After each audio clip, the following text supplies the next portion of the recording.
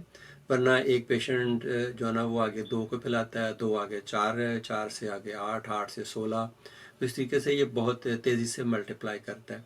کچھ ممالک میں اس نے اپنا پیک لیول اچیو کیا اور اب کافی حد تک وہاں پہ جو ہے وہ ڈیتھ ریٹ کم ہو گیا ہے، لیکن ابھی نیو کیسز جو ہے نا وہ ان ممالک میں بھی نئے رپورٹ ہو رہے ہیں، اور کچھ ممالک میں ابھی اس کا ڈیتھ ریٹ جو ہے نا وہ انکریز ہونا شروع ہوا ہے۔ تو اگر ہم دیکھیں کہ پچھلے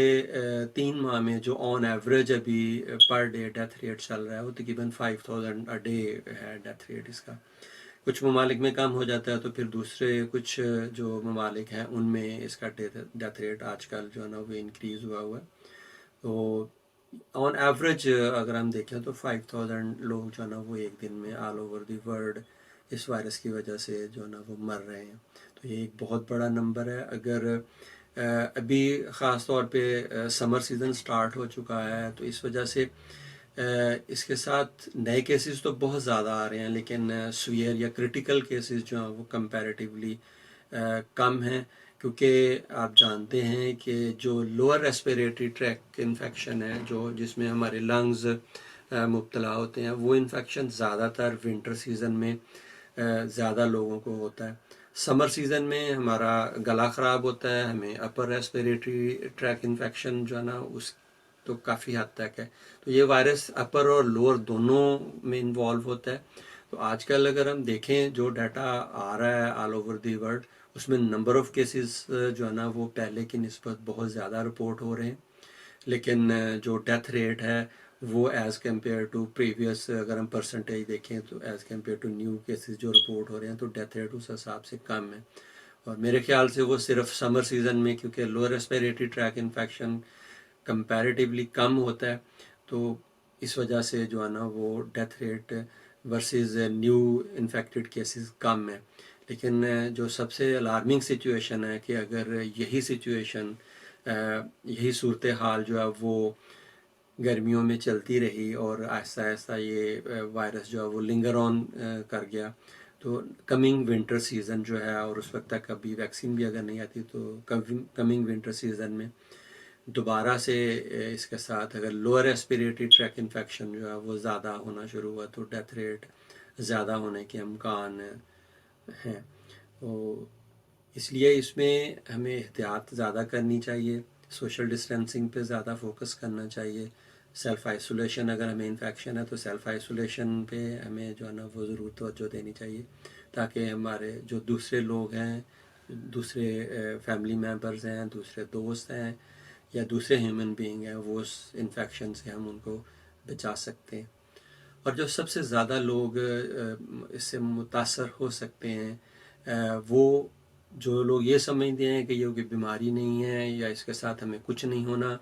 ان کے لیے یہ ایک بہت بڑا خطرہ ہے، اور دوسرے جو لوگ اس سے ابھی تک انفیکٹڈ ہوئے اور وہ ریکور کر گئے اور وہ اب سمجھتے ہیں کہ جی ہمیں تو ایک دفعہ ہو گیا اب دوبارہ نہیں ہونا، تو وہ ان کے لیے بھی ایک بہت بڑا خطرہ ہے، کیونکہ ابھی تک جو دیکھا گیا ہے کہ اس کے ساتھ جو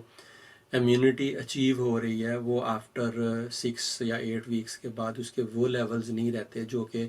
فرسٹ ویک آفٹر ریکوری تھے۔ تو ابھی تک یہ بھی اندازہ نہیں کیا جا سکتا کہ اس وائرس کے انفیکٹ ہونے کے بعد ہماری جو باڈی امیونٹی حاصل کرتی ہے وہ کتنے ٹائم کے لیے ہے، وہ 4 ماہ کے لیے ہے، 6 ماہ کے لیے ہے، سال کے لیے ہے، یا فار ہول لائف ہے۔ لیکن اگر ہم پریویسلی دیکھیں تو وائرس جو فلو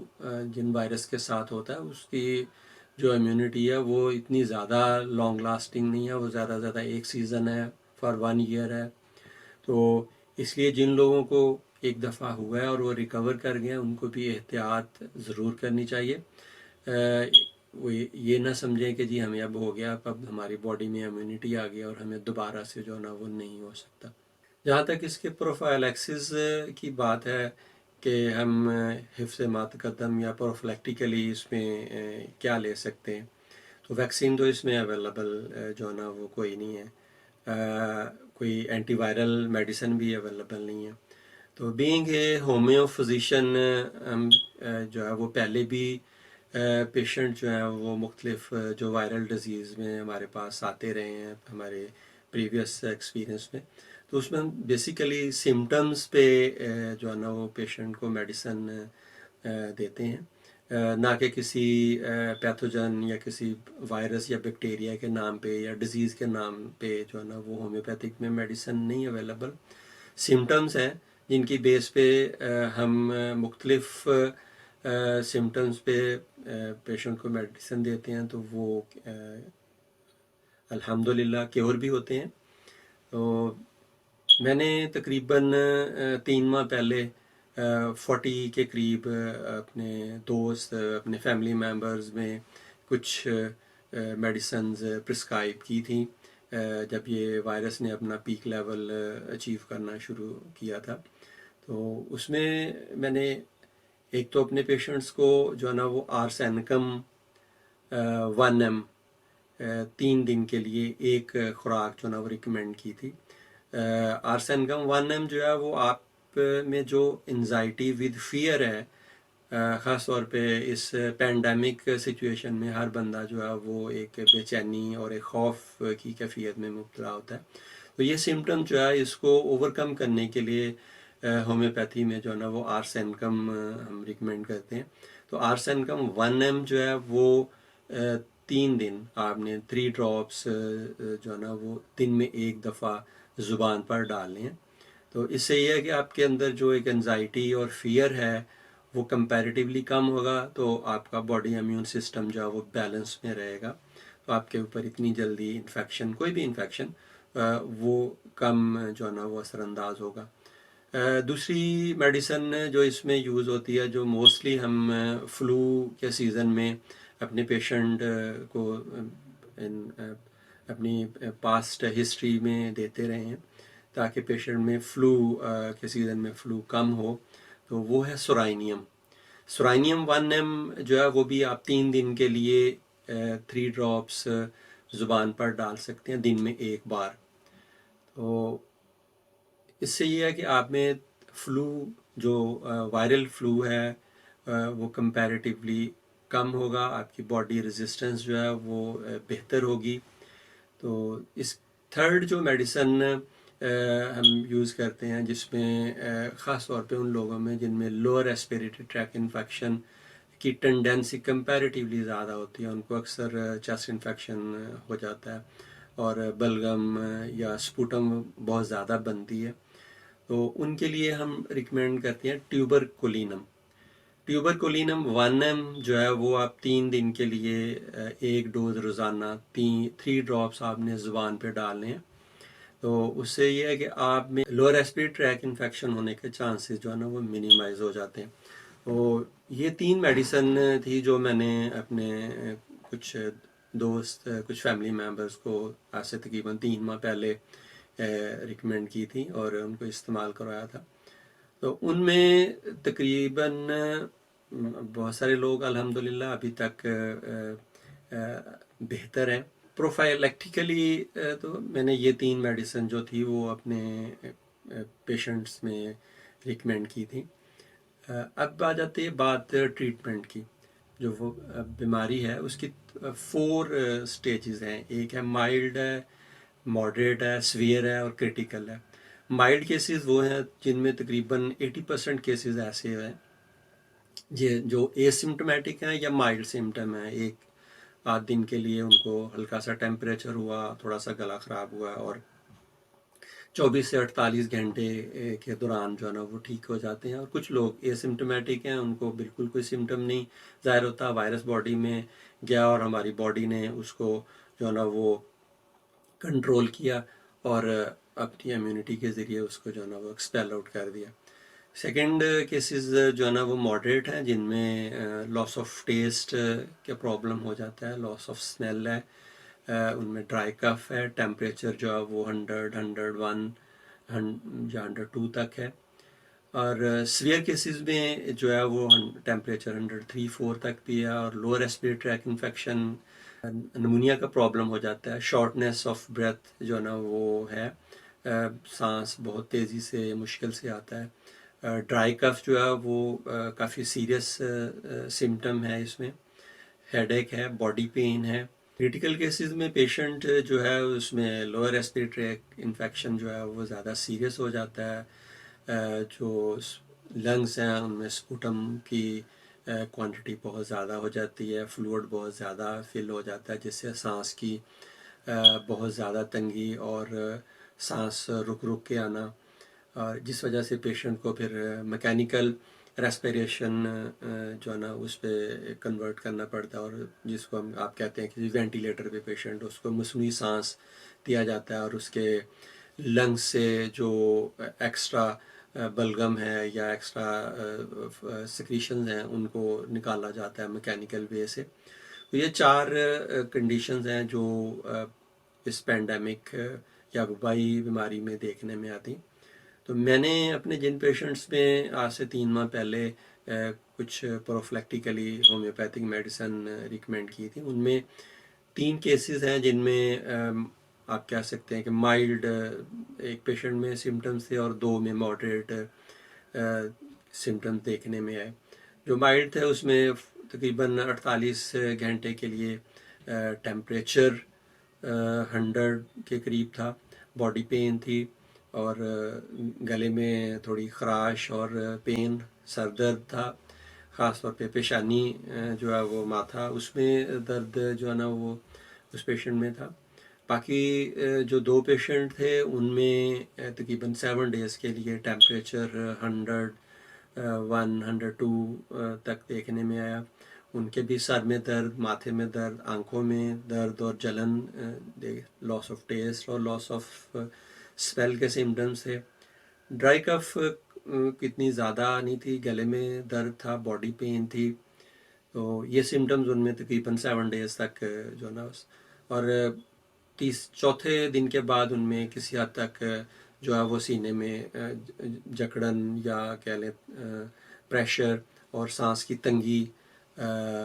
دیکھنے میں، ٹھنڈے پسینے جو ہے نا وہ پیلپیٹیشن تھی۔ تو ان سمٹمز کی بیس پہ جو ہومیوپیتھک میڈیسن میں نے اپنے پیشنٹس کو جو ہے نا وہ دی،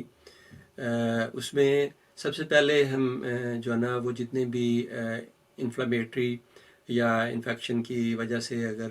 ٹیمپریچر ہو تو اس میں ہم بیلاڈونا یوز کرتے ہیں۔ بیلاڈونا جو ہے وہ ٹیمپریچر کو کنٹرول رکھتی ہے، تو ان پیشنٹ میں بیلاڈونا 30 صبح دوپہر شام جو ہے نا وہ 3 ڈراپس انہیں دیے گئے، اور اس سے یہ ہے کہ ان کا ٹیمپریچر کافی حد تک جو ہے نا وہ کنٹرول رہا۔ باقی دوسری میڈیسن جو ان میں یوز کی گئی وہ امونیم کارب 30 میں انہیں دی گئی۔ امونیم کارب میں بیسیکلی سر درد ہے، آنکھوں میں جلن ہے، اور پیشنٹ جو ہے اس میں سانس میں تنگی پیشنٹ محسوس کرتا ہے، اور چیسٹ پہ دباؤ محسوس کرتا ہے، پیشنٹ کو ٹھنڈے پسینے اور تھوڑی کپ کپی بھی جو ہے نا وہ لگتی ہے۔ امونیم کارب کی ایک اور سمٹم ہے کہ پیشنٹ کو پیلپیٹیشن، ٹیکیکارڈیا یا ہارٹ بیٹ اس کی تھوڑی بڑھ جاتی ہے۔ تو یہ ان سمٹمز کی بیس پہ جو ہے نا وہ امونیم کارب پیشنٹ کو جو ہے نا وہ دی گئی، تو ان کے یہ پیشنٹ سمٹم جو ہے نا وہ بھی کافی حد تک کنٹرول ہے۔ تھرڈ میڈیسن جو تھی وہ پلسٹیلا جو ہے نا وہ یوز کروائی گئی 30 پوٹینسی میں، تو صبح دوپہر شام جو ہے نا پیشنٹ کو دی گئی 3 ڈراپس، دن میں 3 دفعہ زبان پہ ڈالے گئے۔ تو پلسٹیلا جو ہے وہ آپ کے لوور ریسپیریٹری ٹریک انفیکشن جو ہے نا وہ اس کو کنٹرول کرتی ہے. اگر آپ کو اپر ریسپیریٹری ٹریک انفیکشن ہے اور وہ آہستہ آہستہ لوور جو ہے نا اس میں شفٹ ہو رہا ہے تو پلسٹریلا جو ہے وہ لنگس میں سیکریشنز کو بڑھنے نہیں دیتی. پلسٹریلا جو ہے اس میں لاس آف ٹیسٹ اور لاس آف اسمیل کے سمٹمز بھی ہیں جو کہ اس پینڈیمک کے پیشنٹ میں بھی دیکھنے میں آتے ہیں.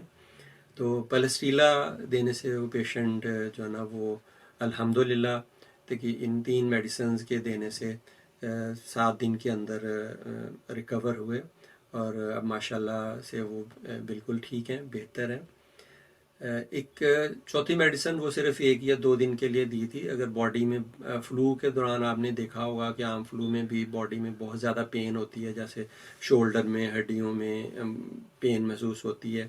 تو اس کے لیے یوپیٹوریم پرف جو ہے وہ 1 ml تقریباً 1 دن میں 2 دفعہ دینی ہے، 1 یا 2 دن کے لیے اگر باڈی میں زیادہ پین ہو رہی ہے. یہ 4 میڈیسن تھی جن میں کہ مینلی تو 3 ہے. بیلاڈون ہے، صبح دوپہر شام آپ نے کنٹینیو کرنی ہے جب تک ٹیمپریچر کنٹرول نہیں ہوتا.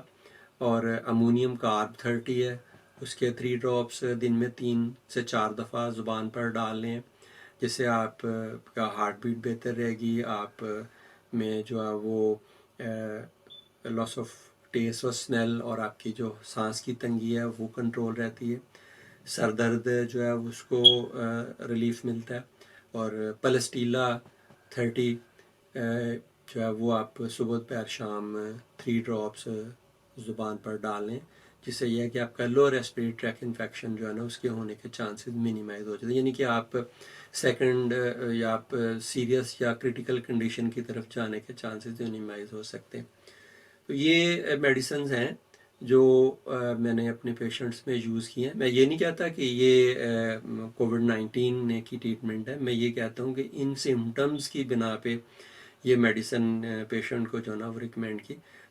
ہومیوپیتھی میں کیونکہ کسی وائرس، بیکٹیریا یا کسی پیتھوجن کے نام پہ تو کوئی میڈیسن نہیں ہے، صرف سمٹمز کی بیس پہ ہے. تو ان سمٹمز کی بنا پہ یہ میڈیسن ریکمینڈ کی جا سکتی ہے. اللہ کرے ویکسین جو ہے وہ اس بیماری کی جلدی آ جائے تو تاکہ آل اوور دی ورلڈ اس بیماری کو کنٹرول کیا جا سکے یا لوگوں میں امیونٹی جو ہے نا وہ اس کی ڈیولپ کی جا سکے. تو اتنی دیر تک یہ ہے کہ ہم احتیاط کر سکتے ہیں، ہم سوشل ڈسٹینسنگ پہ خاص طور پہ فوکس کریں تاکہ ہمارے جو دوسرے بھائی ہیں وہ اس سے بچیں. اگر ایک بندہ بیمار ہے تو اس کو سیلف آئسولیٹ ہونا چاہیے، دوسرے لوگوں کا خیال رکھنا چاہیے، اور یہی اس کا ایک طریقہ ہے کہ ہم اس کے جو پھیلاؤ ہے اس کو کم کر سکتے ہیں. تو یہ میرا ایکسپیرئنس تھا جو میں نے اپنے کچھ پیشنٹ میں میڈیسن ریکمینڈ کی پروفلیکٹیکلی اور ایز اے ٹریٹمنٹ. اگر آپ لوگوں کو یہ ویڈیو جو ہے وہ انفارمیٹیو لگی ہو اور آپ سمجھتے ہیں کہ اس کا کسی اور آپ کے دوست یا ریلیٹیو کو فائدہ ہو سکتا ہے کہ اس ویڈیو کو ضرور شیئر کیجیے گا. اور اگر آپ کو یہ ویڈیو اچھی لگی ہو تو اس کو لائک کریں، ہمارے چینل کو جو ہے نا وہ سبسکرائب کریں اور بیل آئیکن کو دبائیں تاکہ ہماری اگلی آنے والی ویڈیو کا آپ کو بر وقت نوٹیفیکیشن مل سکے. اور اگر آپ کوئی کمنٹ دینا چاہتے ہیں تو نیچے کمنٹ باکس میں آپ اپنی رائے دے سکتے ہیں. میری دعا ہے کہ اللہ تعالیٰ آپ سب کو اپنے حفظ و امان میں رکھے اور اپنے فیملی ممبرز کا، اپنے دوستوں کا خیال رکھیے گا. تب تک کے لیے اللہ حافظ.